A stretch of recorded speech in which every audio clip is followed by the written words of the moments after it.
For anyone out there, I'll talk about Bronny tomorrow if you're not really into all this soccer coverage ever since the end of the NBA Finals. But basically, that's the only thing going on until um, the beginning of the NFL season and um, the beginning of the Major League Baseball playoffs. But anyway, um, people are like, "Oh, did you get Ronaldo any credit for passing the ball to Bruno Fernandes?" And that's the thing.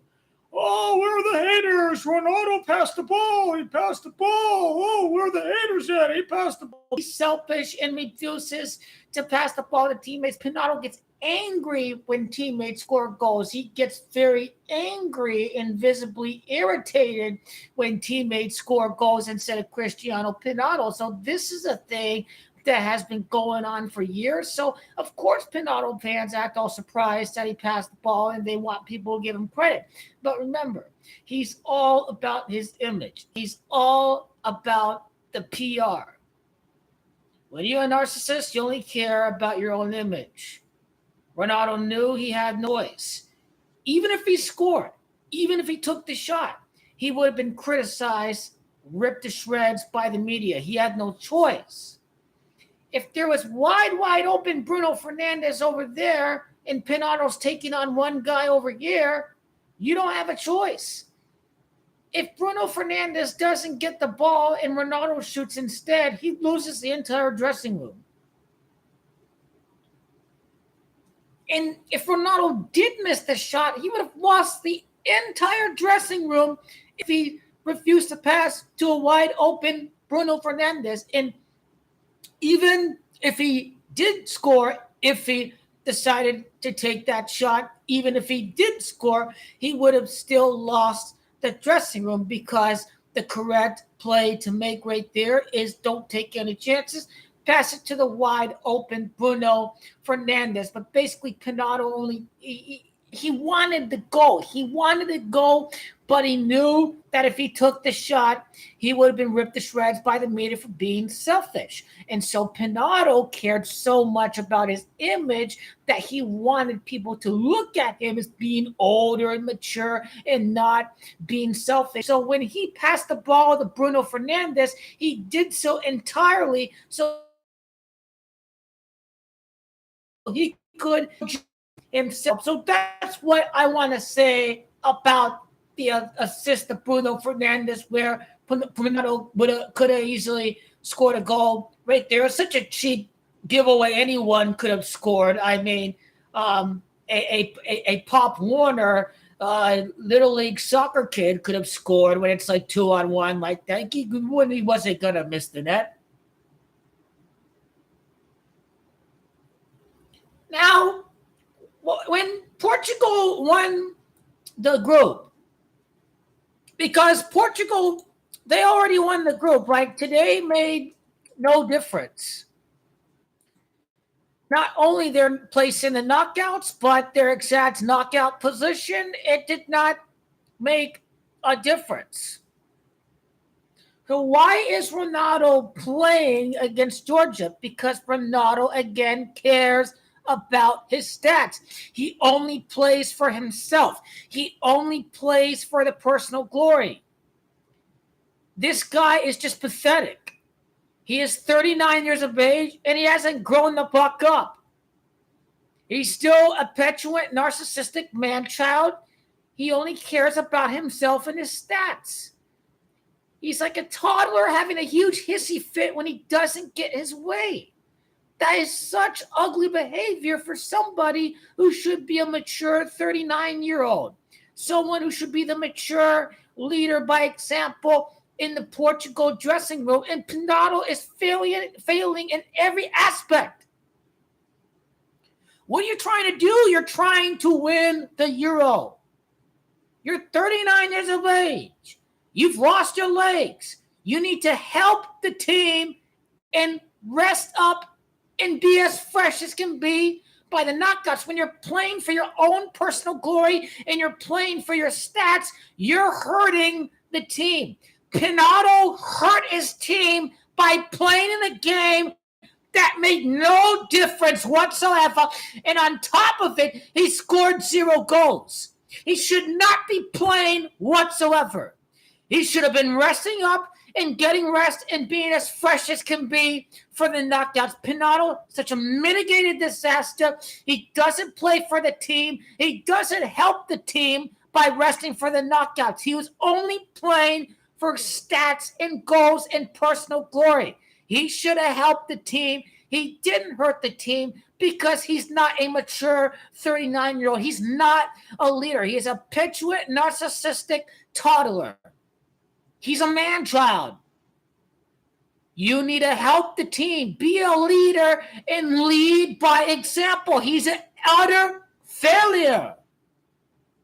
You hurt your team when you're playing in a meaningless game. You're 39 years of age, and you have to be as fresh as can be.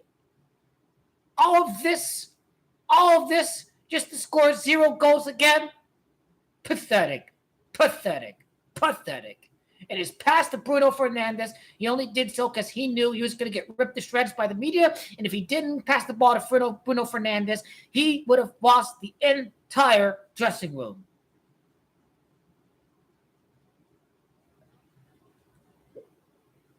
Terrible leader. How about the Camel League, too? Mitrovic, the leading goal scorer of Saudi Arabia. Cristiano Penaldo, 0 goals. This is why he's playing in the Camel League. 0 goals. You're not playing top competition in Saudi Arabia, and it is showing. Mitrovic, the leading scorer of the Saudi Pro League, 0. He had chances to score. He didn't execute. It's been a while since they've played top-notch competition. Now, I did release my knockout prediction video, if you're not aware. But basically,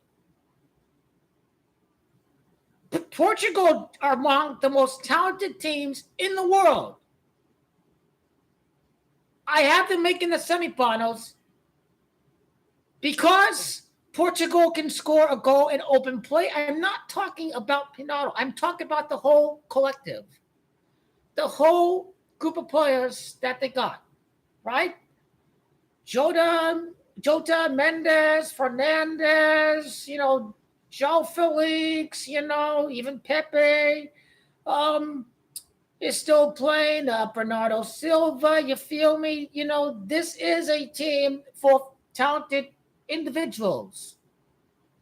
Even more so than 2016. That team had to defend very well in order to win the Euro. I don't think Penaldo scored many knockout goals in 2016, but Portugal, they won because of their defense in 2016. That was an Italian kind of like job that they did with Fernando Santos. But basically, I'll give Portugal the edge against France because France haven't scored a goal in open play, right? That if you can't score a goal in open play, right, something is wrong when the competition only gets better from this point on, and you're not going to get away with it against a much better team than what you played against. So that's just the reality, and that's why I'll have to go with Portugal to face off against Germany. But when you're against a team like Germany, you have to play collectively. Germany and Italia in Spain have done well because they play very cohesively. Italia, they play cohesively, defensively, and when they have the ball. Germany, they're very cohesive. The goal is to spread around to many different players. That's the kind of system Portugal need. The kind of system where you're not going to feed into Penaldo's ego. You have to play like Germany. You don't want that split hesitation where you're thinking Penaldo's going to get pissed at me if I don't give him the ball. So that's what's hurting. What's hurting Portugal is his body language. Every single time he doesn't get the ball when People are human. Sometimes they miss, they don't see the open guy out there, and Penaldo would be screaming at teammates. This is having a negative effect on his own teammates when he's screaming at them every single time when they're not giving him the ball. It's affecting his teammates in a very bad way. You're not going to see Messi do that because Messi knows he has to keep the confidence of his team when he's not when they miss a wide open play. He's like, okay, we'll get back to it, whatever, and he doesn't lose the trust of the teammates. So, that's what's going to hurt Portugal against a team like Germany. And I still won't mind seeing France knock out Penaldo. As a matter of fact, who knows, right? It could be France over Portugal to make it to the semifinal because it could be revenge for the Euro 2016 final. What if Mbappe gets the chance to beat his idol, right? You never know. But again, I don't know. I'm just the way I see the Euro match in 2021, the 4-2 group game between Portugal and Germany. There are 2 own goals in that game, and there's a lot of own goals in this tournament. So I don't know. I just feel that there's an omen for Portugal to go up against Germany. But definitely Germany make the semifinal.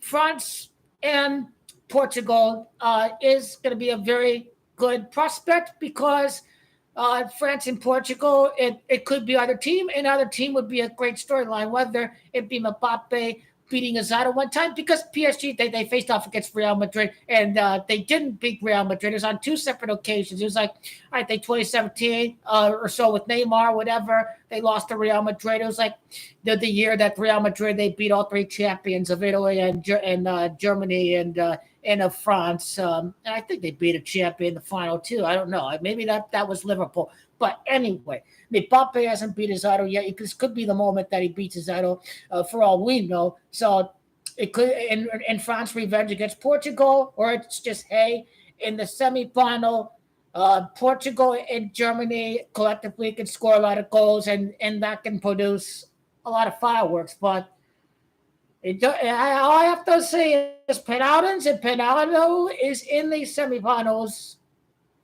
Germany have Portugal where they want them. Roberto Martinez he's not a strong personality.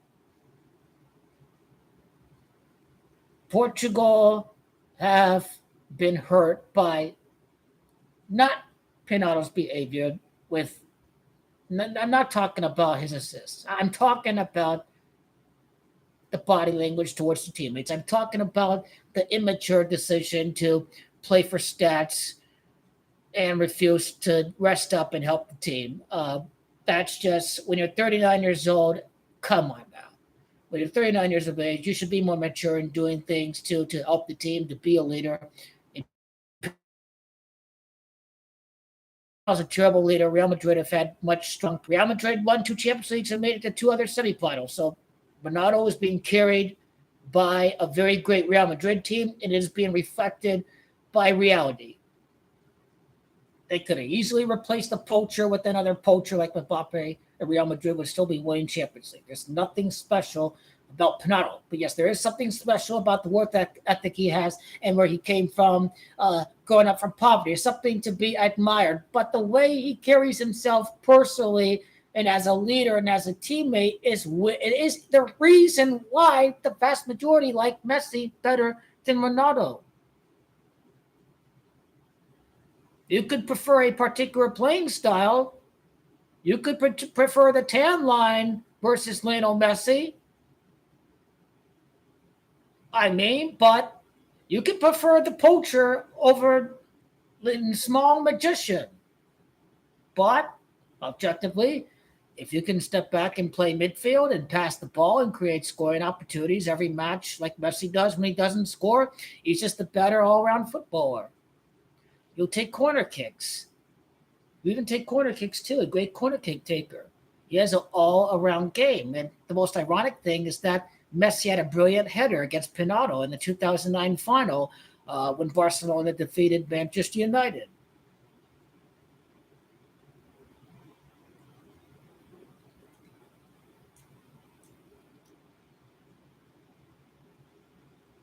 Oh yeah, lots of teams out there with weaknesses. England, they don't grab it by the throat. They're not mean enough. You got to have personality to be a great team. I mean, Argentina, they'll be a nasty team out there. You got to have a little bit of gritty, determined spirit in order to be the kind of champion that you are today, like Argentina. And that's something that England could do a little bit better, especially when you have talent, but what you need is grit and determination to grab the game by yourself. A coach can only do so much. You got to go out there and take the initiative as a player. And you have the it factor to change the game by yourself. For example, like Calafiori when he dribbled up against Croatia with the bold determination, or you could play within the system and don't go out of your boundaries or whatever, and don't take any risks. So, but then, tournament football is always tournament football. You got to take your chances, and you're gonna go through on the penalties or whatever, but penalties don't always work out. But I think in the case of Portugal, I think it's helped them out in 2016, but third place, win the Euro. So I'm just saying, if you're wondering about these teams like England, I've witnessed seeing Portugal win the Euro. I know about the story with Greece winning the Euro. So no one expected really Italia to win the Euro 2021. So all I'm saying is that the best team that appears on paper, for example, like France or Portugal in recent Euro competitions, that team hasn't go on to win.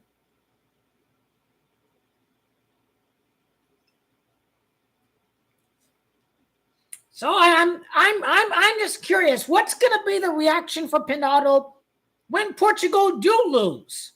Because he did kick the ground like a spoiled toddler when he was subbed out by Roberto Martinez. So he hasn't grown up yet. I've seen the reaction from him when he was subbed out in minute 63. He was having a hissy fit. He was stomping on the ground and everything. Like, I want my goal. I want to stay in the game. The body language was very, very bad. Well, that's going to hurt Portugal. The best team all around so far is Germany. Switzerland are a good team. Spain, Croatia have done terrible. And yes, I'd be very happy if Italia win the Euro again. But Italia played like shit outside for 15 minutes against Albania and one very magical minute against Croatia. They've looked awful. So Spain, I have doubts. I think this is a good time for Germany to get some retribution for the 2008 Euro final, which Germany lost to Spain. In the 2010 semifinal of the World Cup, Germany lost against Spain. So I think Germany are going to get one back. Germany are not playing against the golden generation from 2008 to 2012. This is a different Spain. Nothing special yet. Talented kids, but they're not prime Spain. So Spain can be beaten by anyone on any given day. You just can't base Spain off of 2008, 2012 anymore. I think people will learn by now that you just can't do that.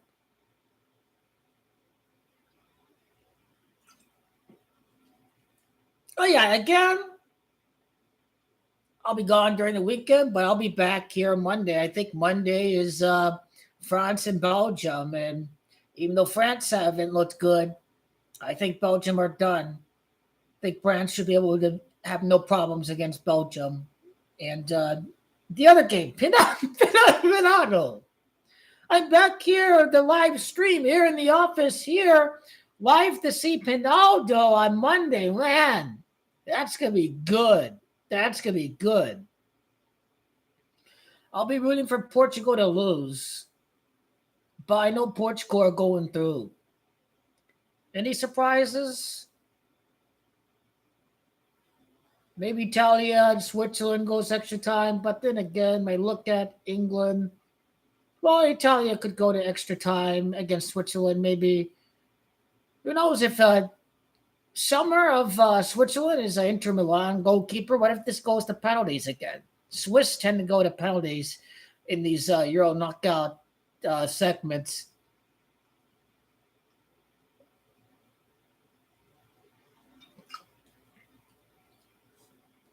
I think I'll end it there.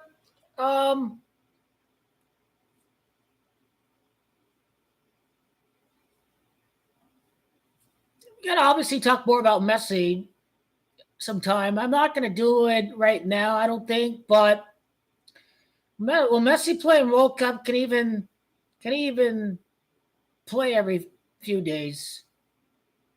He's already having problems. He suffered a knock. I just feel that Messi, he should retire on top. He should retire internationally on top as a champion. I mean, he's had a lot of muscular issues with Inter Miami, and he sits out quite a bit. But you know, he may be a magician, but maybe the body just doesn't keep up. He's played lots of matches from Copa America to the World Cup to the Champions League and La Liga. And it could be the end for Messi. Yeah, I mean, we act like these athletes are like they're robotic, but they are human at the end of the day. They deal with fatigue. They deal with sore muscles all the time. And Messi, I I don't know. He will like, and I think what he said about playing in 2026. He says if physically, if the mind can keep up with it, I'll play, but nothing certain. And he's had lots of muscular issues with Inter Miami. So the best thing about watching Copa America is that you never know if it ends up being Messi's last tournament with Argentina. And this is why you should watch Copa America. You should watch Argentina every time they play because you don't know if it is the end of Lionel Messi or not. Everybody would love for Messi to play in 2026, but not fully guaranteed. Life can happen at any given time. And so I'm just my view. I think Messi should retire on top as a champion, retire invincible. That's how I look at it. I think he should retire on top and better than losing his last game in the World Cup with Argentina. Certainly no guarantee that Argentina make it back. How Argentina do without Angel Di Maria too?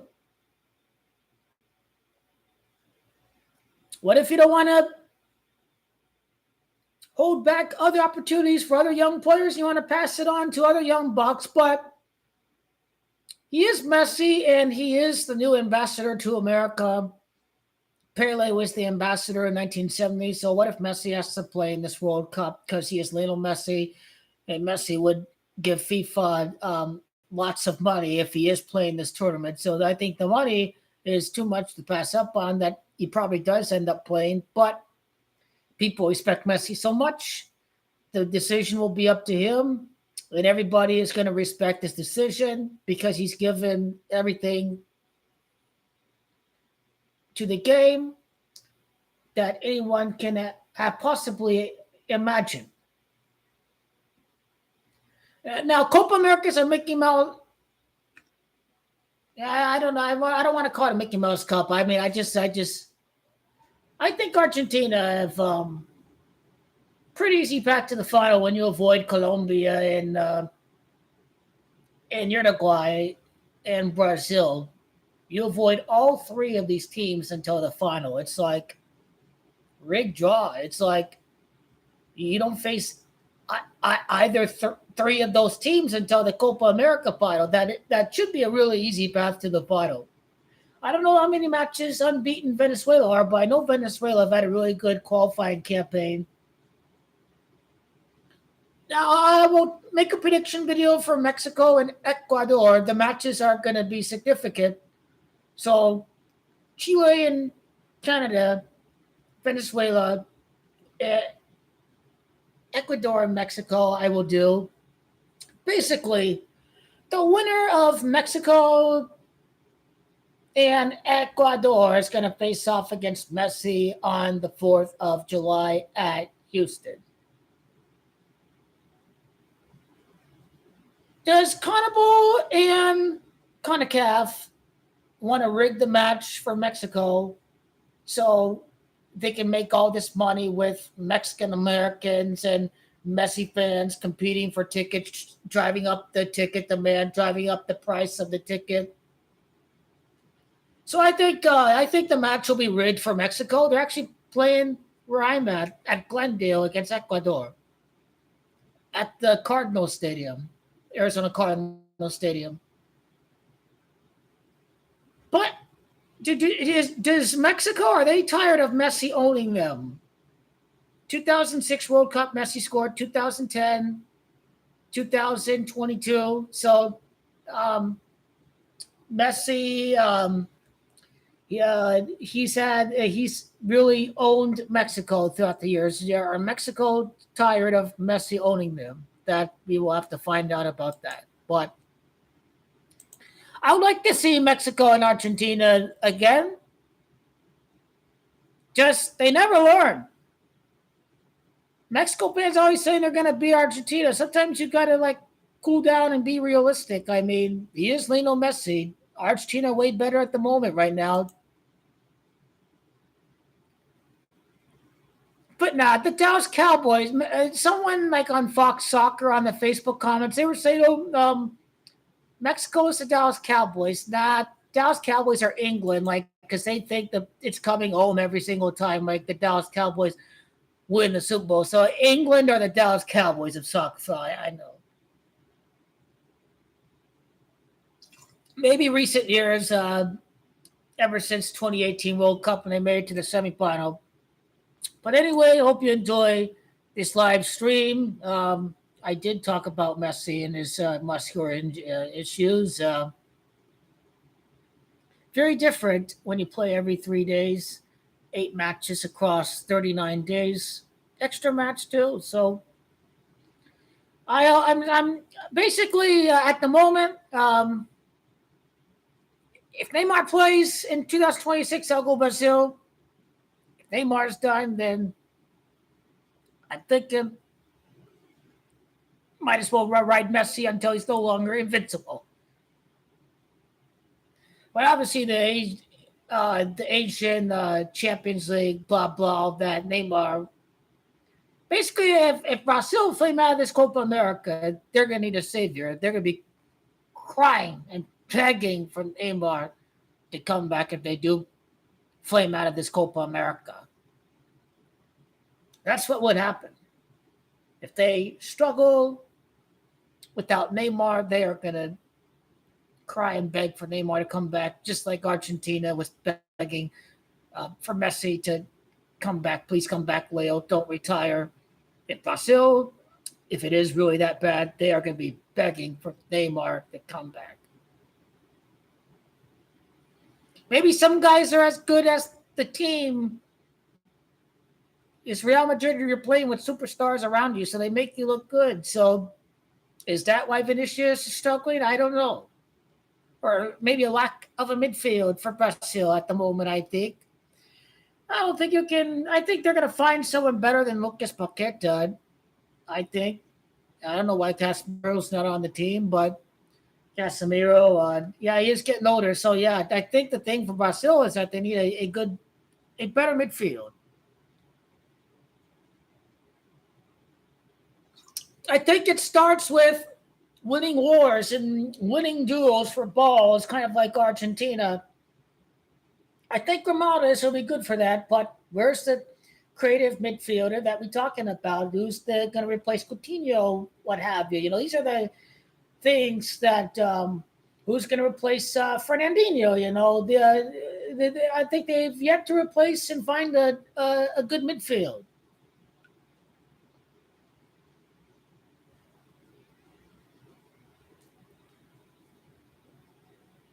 End it right here, and I will be live for all of the Copa America and Euro knockout matches.